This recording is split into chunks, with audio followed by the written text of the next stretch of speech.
After the third night of protests in Minneapolis and across the country, the cop who murdered George Floyd has finally been taken into custody.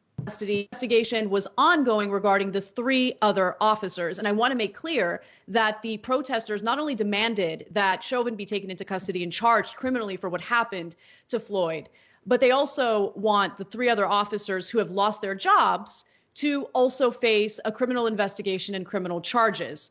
Now, with that said, there's been more and more footage, surveillance released showing what the scene looked like. And for the first time, we get a better look at what the other three officers were doing during the time that Floyd was being suffocated to death by Chauvin. So we're about to show you a video that's difficult to watch. As we all know, this was a horrific act, and this video is no exception. But with that warning, here's what I was talking about. My face is gone. I can't breathe, man. Please let me stand. Please, man, I can't breathe.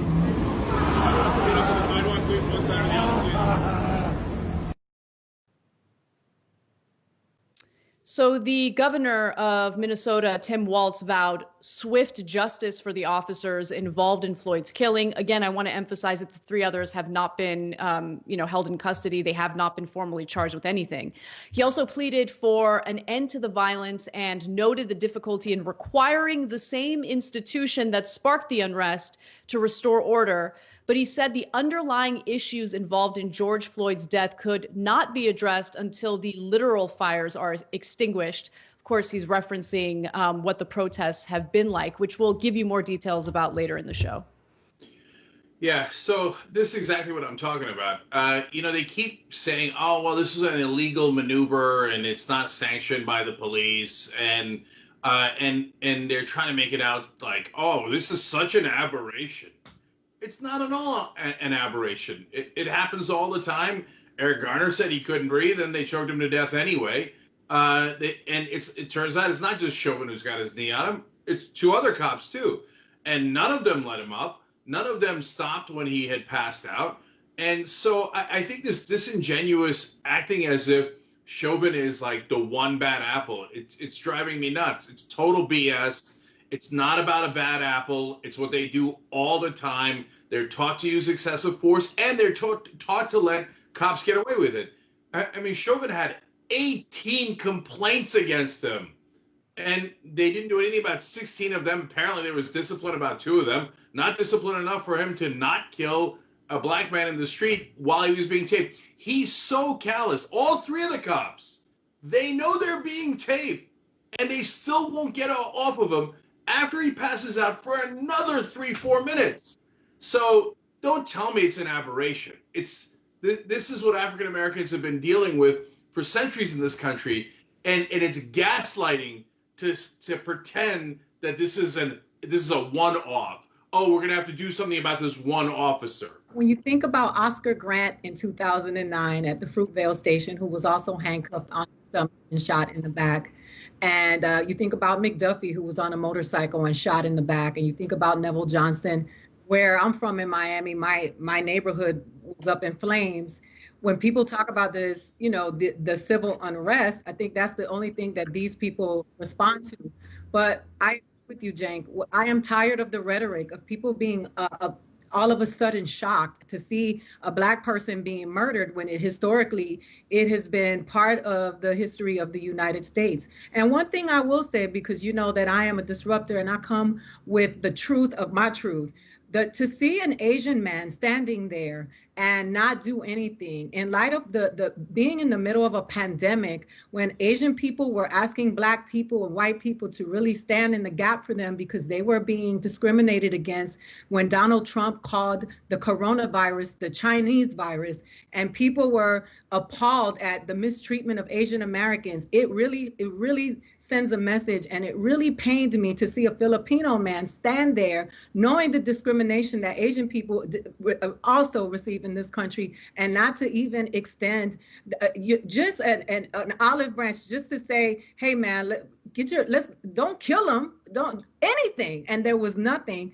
I just think that that's a serious, one of our serious problems is that we lack solidarity. And as marginalized communities, we have to take note of our behavior and us being complicit in the oppression of other people of color. Well, let me add one quick thing to that, which is that, look, sometimes when the fires start, it is Asian establishments or Middle Eastern establishments that are burned down or vandalized or looted, right? And then people get really upset in those communities. But were you guys at the Black Lives Matter protests? Yep. Did you show up in solidarity? So, and I'm not trying to pick on those folks. I'm Middle Eastern. My wife is Asian. I'm just saying we got to stick together, all of us. And so don't tell me you're concerned about violence after you see some rioting or looting. You should have been concerned about the violence when it was happening to African-American men and they were getting killed over and over and over again. So what that tells me is you're not concerned about the violence. And I'm not saying this to any particular ethnicity. I'm saying it to everybody in America. You are not concerned about the violence. You're only concerned when it might affect you. Absolutely. And women too. Yeah. Breonna Taylor was also slaughtered, not just recently. That's right. Yeah, look, I just want to add that any effort to deflect or distract from the real conversation that needs to be had by focusing on property damage, I'm not interested in entertaining it. I'm not going to indulge it. I think that it's purposely intended to delegitimize a very valid concern that the African-American community has had in this country for a long, long time.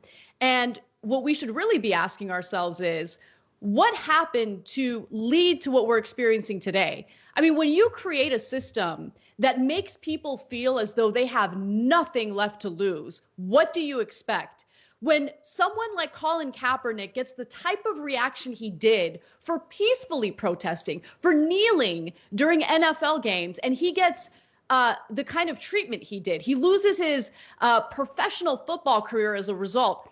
The president of the United States refers to him as a son of a bitch, okay, for that peaceful protest. So you can't protest peacefully without the criticism. You can't protest the way that people have been across the country lately. There is no accurate way to protest for these people. The critics, they don't want the conversation to be had. They want the country to be complicit in the state-sponsored violence that poor, impoverished communities have been facing, that minority communities have been facing. They hate the fact that we're finally having a genuine debate about this and we're demanding that something actually be done, right? So I'm not interested in having a discussion about property damage right now, because property can be rebuilt. Property can be saved. But human lives, once they're gone, they're gone. George Floyd is never coming back again. His daughter will never see him again. Okay, that is irreparable harm, and we're having a discussion about someone losing their life. There's no way to fix that. Yeah. Okay, so I'm just going to say one quick thing here. It's not to equate what happens to progressives to African Americans, because African Americans have gone through a nightmare in this country for so long. But all I'm saying is I can relate because African Americans are treated as invisible until all of a sudden something's burning. Then all of a sudden they're relevant, right? But before there was progressives treated as invisible. Don't care. The media won't cover you. You break a story. It doesn't matter. They'll treat you with a total double standard.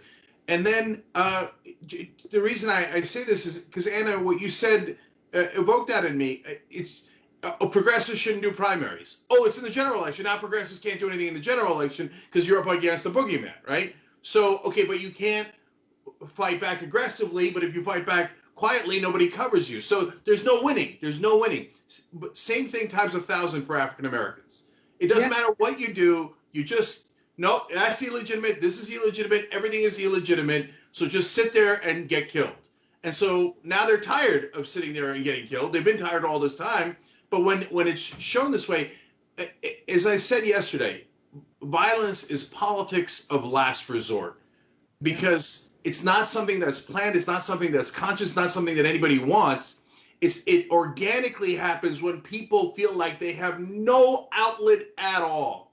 And that's what the situation here is. I just want to quickly say this because I think that it's very hypocritical. America and its beautiful capitalism, when you care more about a target than you do about a man being suffocated to death with a knee on his neck.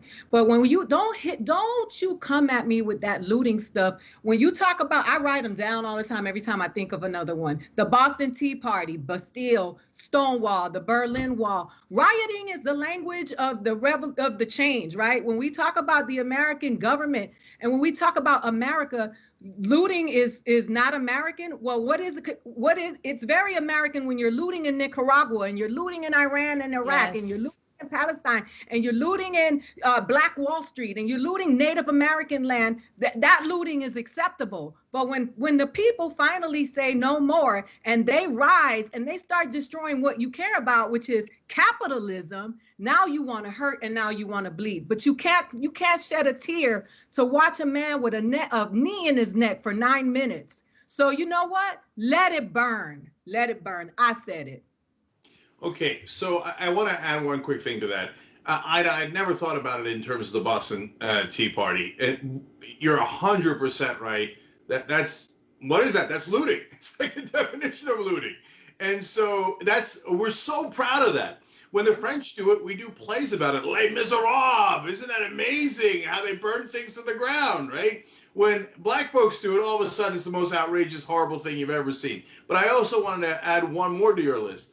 The Koch brothers started their fortune by looting Native American oil. And the government even caught them, and they were busted on it. And then that's when they figured out, oh, we can legally bribe politicians. And they started bribing politicians and giving them campaign donations. One of the first politicians they ever did that to was Bob Dole of Kansas. And they wholesale bought the Republican Party because they realized they got caught stealing oil from Native Americans. So are the Koch brothers ever called looters? No, because they loot on a mass scale. When they do it, it's millions upon millions of dollars. So the double standard is maddening. And unfortunately, a lot of the media goes along with that gaslighting. And so if out of this whole segment, will they take away, hey, man, then they made a good point about the Boston Tea Party. They made a good point about African-American experience. No, if anyone covers this segment, I guarantee you they'll focus on Ida talking about burn it down, right? They're like, how dare you? You can't say that. That could affect white people. You can't say that. But if it affects black people, hey, whatever, man. There's nothing we can do about it. We have been principled and right on this all throughout. We were against violence when it happened to African Americans, and we were outraged by it. We've been outraged against violence in every single situation, including this.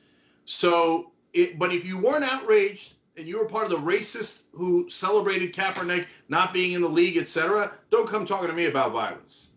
Right? Yeah, and I mean, look, if people are really that concerned about property damage, I can show you tons of images of massive cities throughout the world that have been basically destroyed to rubble because of our state-sponsored terrorism abroad. The actions that we're taking in Yemen right now, we're assisting Saudi Arabia in a genocide. All you Trump supporters who come at me regarding the Armenian genocide, you care about the genocide that's happening right now with Trump's little buddy in Saudi Arabia? I mean, they're insincere, disingenuous, and they love violence. They love violence. I don't buy for a second that the people who are accusing the protesters of violence right now actually have a real problem with violence. They have a problem with the individuals who are standing up for themselves. They have a problem with the message they're trying to send. And at the end of the day, that's all it's about. So that's the reason why I have no interest in indulging their nonsense talking points. It's the same thing over and over again. They're the same people who sit back and watch our own children die in these mass shootings and do nothing about it. They support that kind of violence day in and day out.